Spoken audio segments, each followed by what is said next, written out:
ही कौआ भागा। भगवान के बल पराक्रम को देखना चाहता था। भगवान ने देखा रुधिर बहा, भगवान एक बाण उठाकर ऐसे ही छोड़ दिया और बाण चारों तरफ उसके लग गया, पूरे ब्रह्मांड में भागा। और काहू न बैठन कहा न ओही, और राम कर द्रोही। भगवान के द्रोही को कौन रख सकता है, इसलिए पूरे ब्रह्मांड में बेहाल होकर फिरता रहा। अंत में कोई रास्ता नहीं दिखा।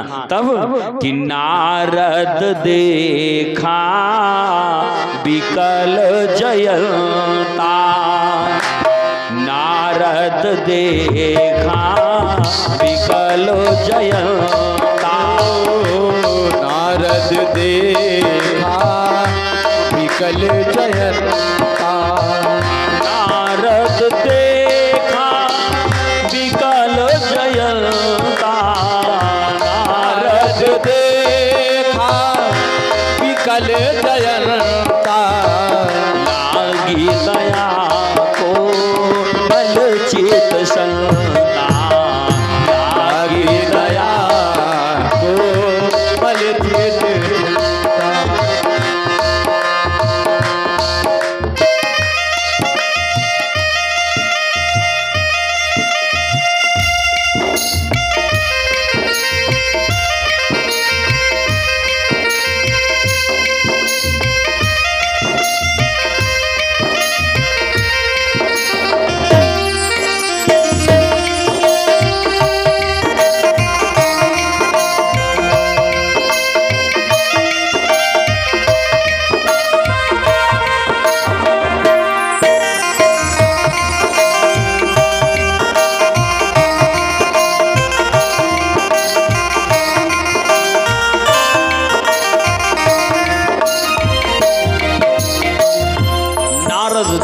विकल जयंता, लागी दया कोमल स्थित संता। संतों का हृदय बड़ा कोमल होता है। दया आ गई नारद जी को, पूछने लगे क्यों, क्या बात है। भगवान जयंत कहने लगा मैं भगवान के ऊपर चोंच का प्रहार करके चला हूँ सीता के ऊपर।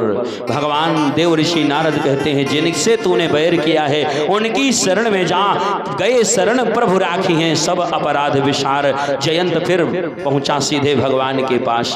भगवान ने कहा अभी क्या करने अपराध विसार, सुनी कृपाल अति आरत वाणी, एक नयन कर तजा भवानी। कौवे की एक आंख फोड़ करके एक दृष्टि से देखने के लिए बताकर भगवान अंत में जयंत चला गया। बड़ी बड़ी कथाएं होती हुई अंत में भगवान माता अनुसुईया ने उपदेश दिया। भगवान फिर आगे बढ़े और बढ़ते हुए भगवान सीधे पंचवटी में जा पहुंचे। भगवान पंचवटी में निवास कर रहे और उस समय पंचवटी में घूमने के लिए रावण की बहन शूर्पणखा आई।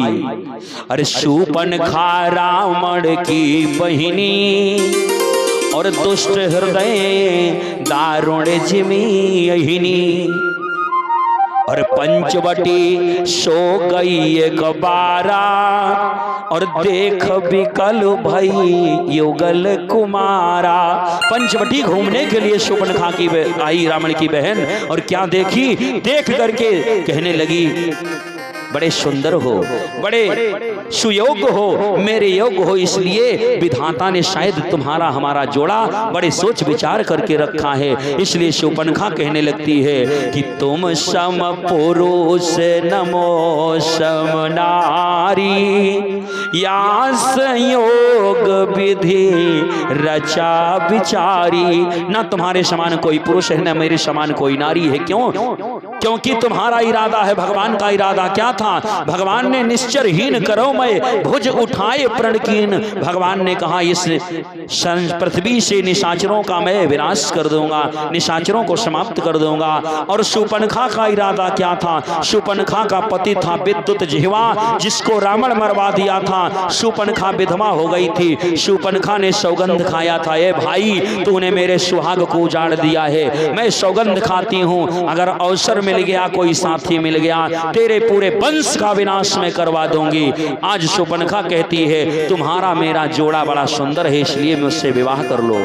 भगवान ने कहा मैं एक नार व्रतधारी हूँ, शीत ही चितई कही प्रभुवाता, अहि कुमार मोर लघु भ्राता, इसलिए मेरे छोटे भाई के पास जाओ। लक्ष्मण के पास गई, लक्ष्मण से अर्ज लगाया। लक्ष्मण ने कहा कि पराधीन सपने सुख नाही, और कर विचार देखहु मन माही।